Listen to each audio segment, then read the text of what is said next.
Thank you. Please, please, please. It is great to be in North Philly. God bless you all. Well, let me just give a few shout-outs here to some of my friends who are along for the ride with us. First of all, we got the great Republican Party head in Pennsylvania here, Lawrence Thomas. Where's Lawrence at? Give Lawrence a round of applause. Here's over here, okay. We've got the great Jeff Bartos. Where's Jeff? Helping us out a great deal in the state of Pennsylvania. And then all the way from Missouri, we've got the great Eric Schmidt, I believe the tallest Republican United States Senator. Where's Eric? Also thrilled to have Ambassador Carla Sands here. Carla, thanks so much for being here. Let me just talk a little bit about what this election is all about and what's at stake here. Because unless we start making some better decisions, we are going to take the greatest opportunities that God could give any nation. We've got the best people, we've got the best workers, we've got the best natural resources, and the most beautiful country anywhere in the world. America is ready to be unleashed. But to do that, we've got to kick out Kamala Harris and bring back Donald J. Trump.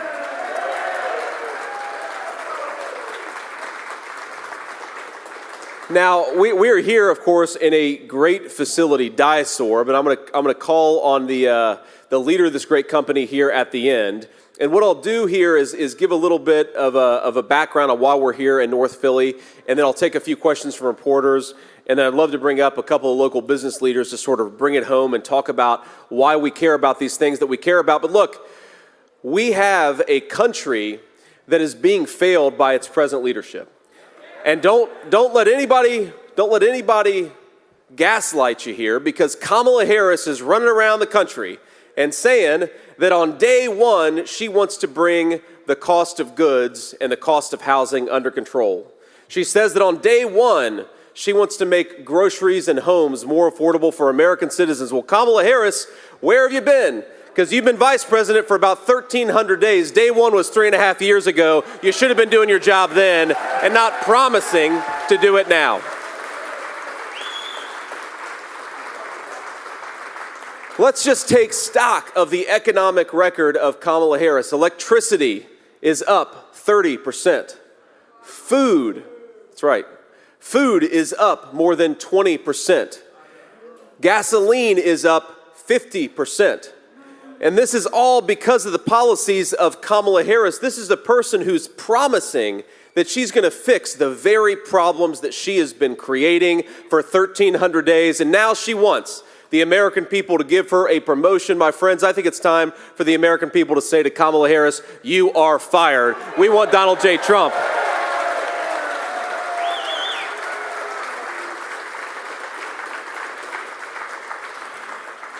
Now, the other thing that I find interesting about Kamala Harris's campaign is that even though 99% of the mainstream media is in the tank for her, right?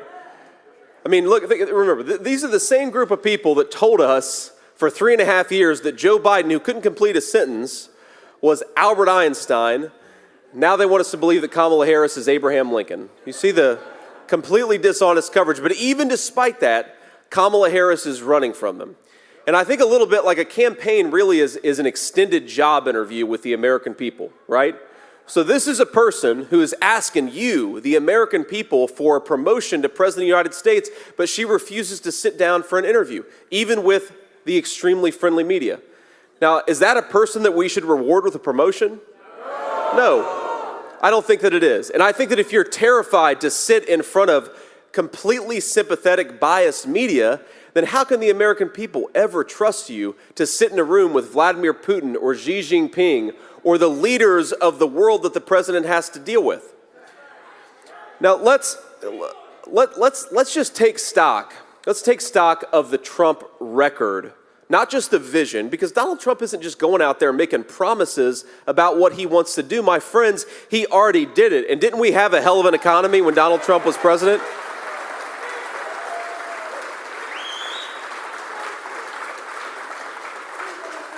Here's what we're going to do. We are, first of all, going to unleash Pennsylvania energy workers. We are going to drill, baby, drill.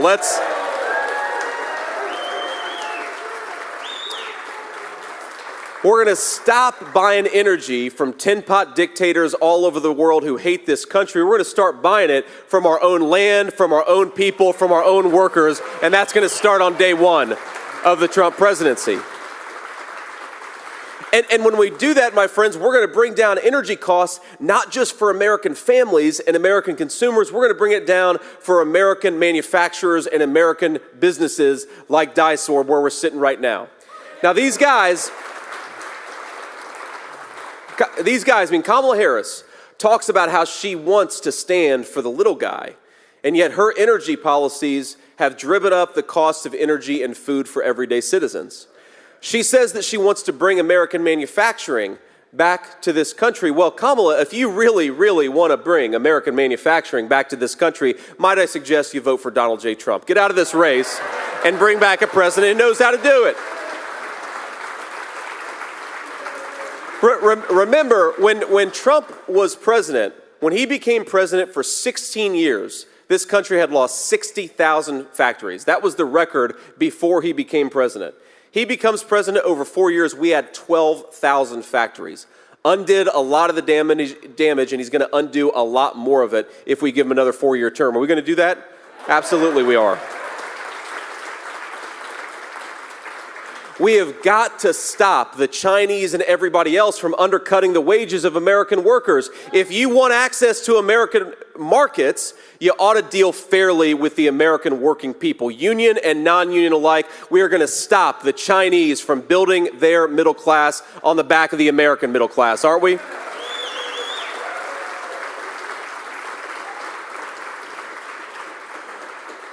We're going to unleash American energy, which drives down the cost of manufacturing. It also makes it possible for a lot of poor families to heat their home this winter. The thing that bothers me so much about Kamala Harris's policies is that real people suffer when she refuses to do her job. Real people. Ladies and gentlemen, I grew up in a poor family. I remember talking with my mamaw during very cold winter nights about how low could we turn the heater and still be able to live comfortably in our house that night. That's the conversation that American families have every single day when you have a vice president like Kamala Harris who's raising energy prices instead of lowering energy prices. It is a disgrace. I think whether you're rich or poor, if you work hard and play by the rules in this country, you ought to be able to afford to heat your home on a cold winter night. Ain't that right?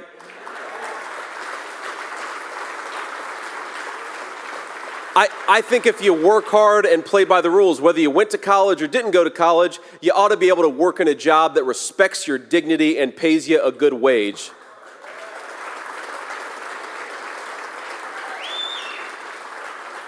And I believe whether you're the owner of a company like Dysorb or a worker in a company like this, you ought to have a president who stands up for your business and your job instead of a vice president, Kamala Harris, who's been trying to tear all that stuff down.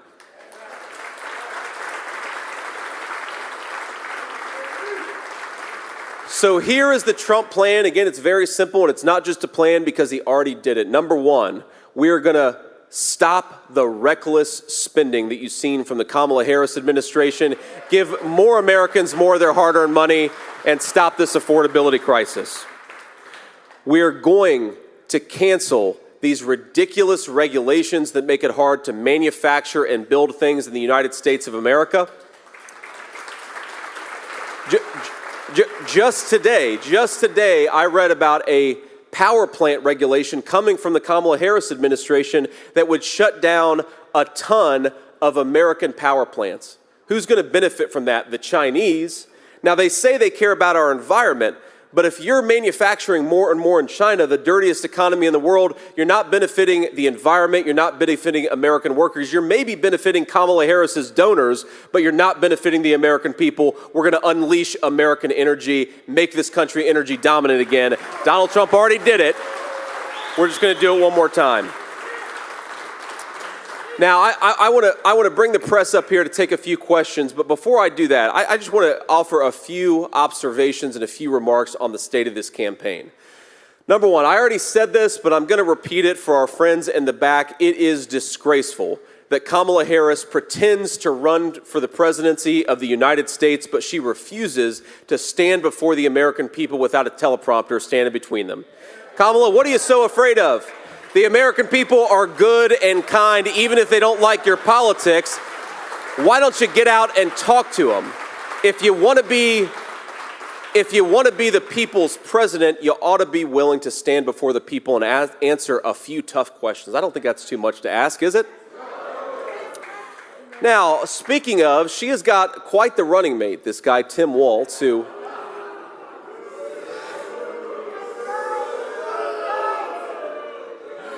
Tim Walz, I swear, before the end of the campaign, Tim Walz is going to be talking about how he was carrying an M16 through the jungles of Vietnam.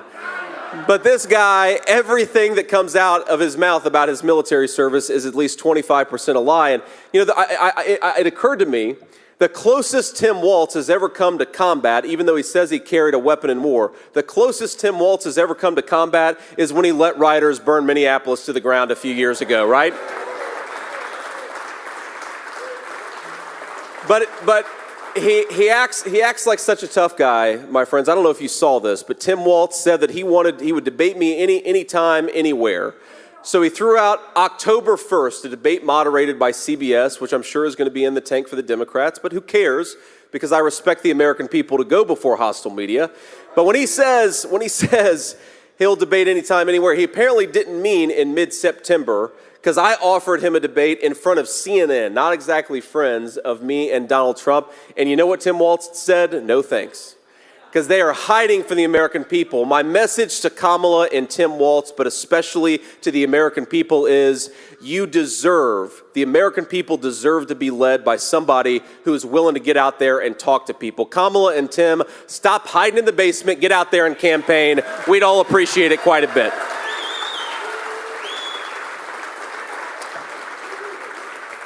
Now, like I said, I'm going to bring up a couple of these great business leaders, but before we do, I'd like to answer some questions from primarily local Philadelphia press. We've got to get out of here and go get a cheesesteak. We're going to go get a cheesesteak after this, right? We are in Philly. But any recommendations? Okay, all right, okay. Steve's has got some partisans over here. But let me say, let me ask the local media here. If you're from the local media, raise your hand first, and then I'd like to answer a few of your questions, and if we got time afterwards, we'll get to the national folks. It's very bright, so it's hard to see all, but ma'am, I believe in a black shirt. Yes. Here we go. Rosemary Connors from NBC Philadelphia. Senator Vance, what's your message to Pennsylvania voters on abortion? Has your opinion changed? Do you think there should be a national ban? Or should it be left up to the states? Look, it's okay. It's all right. Look, first of all, I think it's important to be honest about what Donald Trump and I are focused on here. And what Donald Trump and I are focused on is making the American dream affordable again for Pennsylvania families. That is what we're focused on. Look, on the abortion question in particular, what President Trump has said has been very direct, and I think honestly he's tried to find some common ground in this country that has been divided by this question for 50 years. He said, look, Pennsylvania is going to want to have a different abortion policy from Ohio, which is going to want to have a different policy from California. Let the states decide. Let the people in those states decide. And I think it's important to point out just how different Donald Trump's common sense approach is from our opposition. Because these guys are talking about taxpayer-funded abortions up until the moment of birth. That is sick stuff. Whether you're pro-choice or pro-life, I think we can all agree that we do not need to have American taxpayers paying for abortion at 33 weeks of pregnancy. It's gross.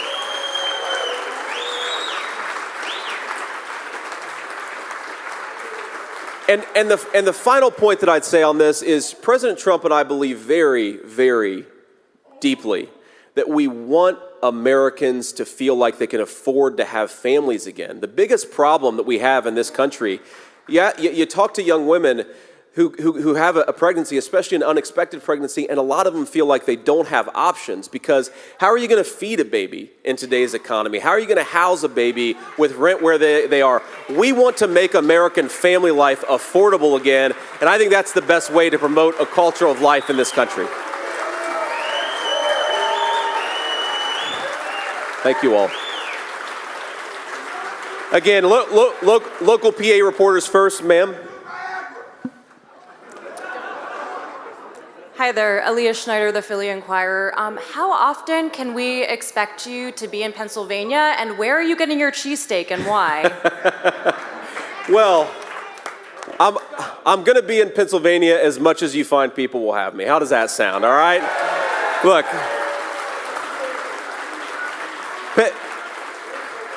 Pennsylvania is an incredibly important state to me and President Trump. It is a state with a proud energy tradition, a proud manufacturing tradition. We believe that if we make more stuff in America, Pennsylvania workers and Pennsylvania families are going to benefit. So we're going to be here a lot, taking our message to the whole state, because who wants to make more stuff in the United States of America? Who wants to build more factories in the United States of America? Who wants to rely on American workers and not on Chinese workers right here in the state of Pennsylvania? This is a very, very important state for us. Ladies right here. JD, Linda Stein, Delaware Valley Journal. What is your position and President Trump's position on Israel and the Gaza war? Well, look, our position is pretty simple. It's that the best thing for Israel and the best thing for the United States is for this war to be over as quickly as possible and for Hamas to be destroyed in the process. And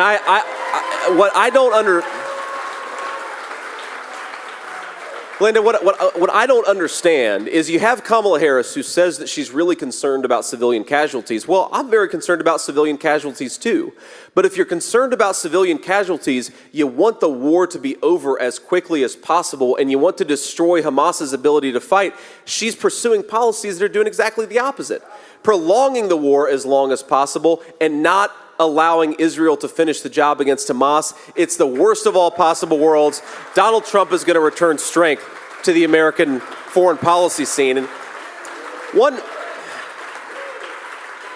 just one more observation about this. This is especially to anybody watching who is skeptical of Donald Trump, who remembers when the American media said that Donald Trump was going to start a nuclear war. Did anybody notice that the country and the world were at greater peace under the presidency of Donald Trump than anybody, Democrat or Republican, who came before? It's kind of amazing, actually, because I remember when all of you, meaning the media, all the media said that this guy was going to start World War III. We are on the brink of World War III thanks to Kamala Harris's leadership. We got to get strong American leadership back in there to bring a little bit of calm back to the world.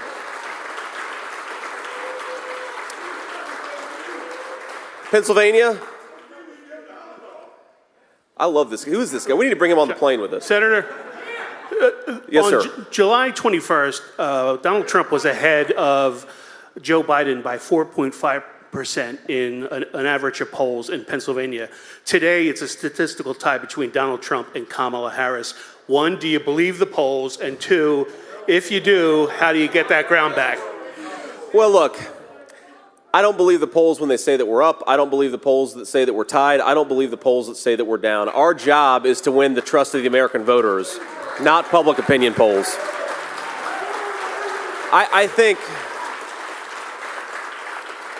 look, what I think, and I saw this in my own race for the Senate, I remember when all the public opinion polls in August said that I was going to lose my race for the United States Senate, and then I won in a pretty convincing fashion just a couple of months later. I believe that the media puts out these polls knowing that it's going to depress turnout and it's going to make the conversation about the polls. Who cares what the polls say, whether they say we're up or we're down? What I care about is that Americans can't afford groceries. That's why we're running, and that's the problem that we're going to fix. And that's why Donald Trump, I believe, is going to win the state of Pennsylvania. He's going to win the whole country. PA? John Cole, Pennsylvania Capital Star, based in Philadelphia. As you talk about the economy, what does the Trump-Vance ticket believe the federal minimum wage should be? If Trump gets a second term, would he support raising it, or should it stay the same? And is there a specific number that he would support it at? Well, look, President Trump believes very strongly that the best way to promote raising Americans' wages is with tight labor markets. When an employer has got to pay a good wage to attract the right people, and you know the way that you destroy, whether you have a higher minimum wage or a lower minimum wage, the way to destroy the wages of American workers is to import 20 million illegal aliens and let them stay here with work visas. Kamala Harris's entire economic approach is to pursue policies that destroy the wages of workers, that raise the cost of goods, and then to say, well, don't remember that I've been vice president for 1,300 days, but when I get out there somehow, I'm going to wave my magic wand and fix all the problems that I caused. Nobody believes that Kamala Harris can do that. And why do we have, I'll tell you, y'all may not pay as close attention to this as I do, but when you look at, there's this chart out there, and it tracks the wages of American workers against the size of government and corporate profits. And what was happening is that for a very long time, corporate profits were doing just fine, and government was getting bigger and bigger. But you know who was really struggling? The wages of American workers. And then there's this thing that happens where the wages of American workers sort of shoot straight up. And you know what happened? Was Donald J. Trump became president. Because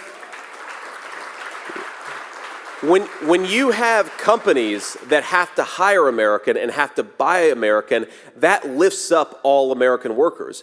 I don't care if you set if you set the federal minimum wage, whatever you want to set it at, call it $30 an hour, and you let in 25 million illegal aliens, nobody is going to make $30 an hour because the illegal aliens are going to undercut the wages of American workers. You want to raise wages, build more in America, buy more in America, and send the illegal aliens home, and that's exactly what Donald Trump and I are going to do. I'll take one more question, and then I'd like to bring up a couple business leaders. Ma'am, maybe right here in the front. Nikki Dementri with CBS Philadelphia. Senator Vance, you've been in Philadelphia twice in about 2 weeks. This is a city, though, that is run by the Democratic Party, has been for quite a while. Why do you feel this city is so important for the campaign, and can you win it come November? I think we absolutely can win it. We're going to win the whole state of Pennsylvania and Philadelphia. Look,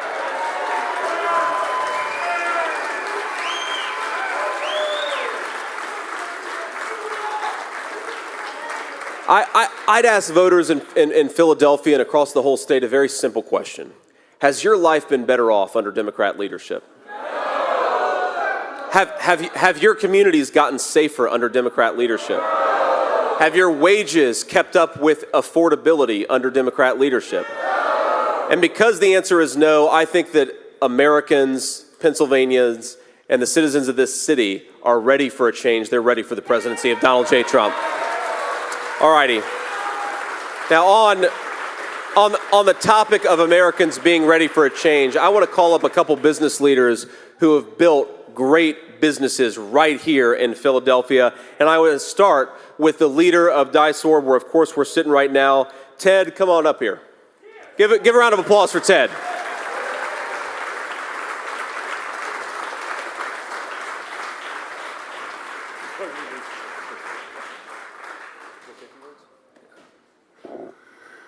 Thank you very much, Senator Vance, future Vice President Vance. It's an honor to have you here with us today.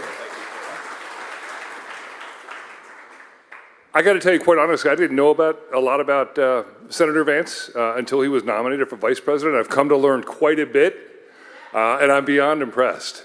He's the guy we need, along with Donald J. Trump, to lead this country the next 4 years.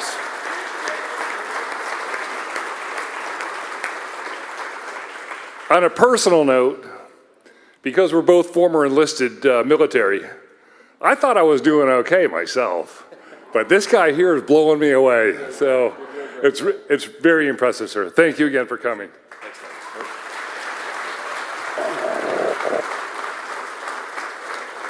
Ted, I appreciate the kind words and appreciate this great company that you built. I now want to call up, and Sam, don't be mad at me if I screw up your last name here, but Sam Theavanayagam. I got it? Okay. I hear people just call him Sam T. So Sam T, come up here and say a few words. Give a round of applause for Sam T.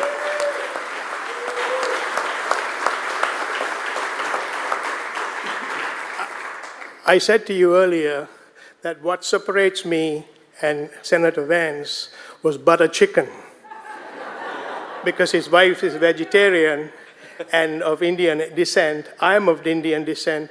So Senator Vance actually split the script by doing exactly opposite to what I did. But it's interesting that in the last 4 years, I serve as a defense contractor. In the last 4 years, there has been a huge erosion of the Department of Defense, the defense industrial base that actually supports the DoD.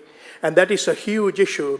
With peer threats like China and Russia, we're going to have a huge problem at our hands, and manufacturing is the way forward. Workforce development and making sure that we are investing in our people so that we can increase capability, increase capacity, increase competency, and oh, by the way, we will be confident doing that.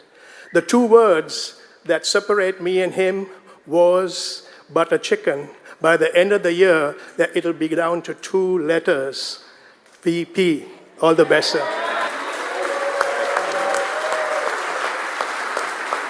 All right. And said it better than I could. On that note, thank you all. God bless you. Let's go elect Donald J. Trump in November. Thank you for having us.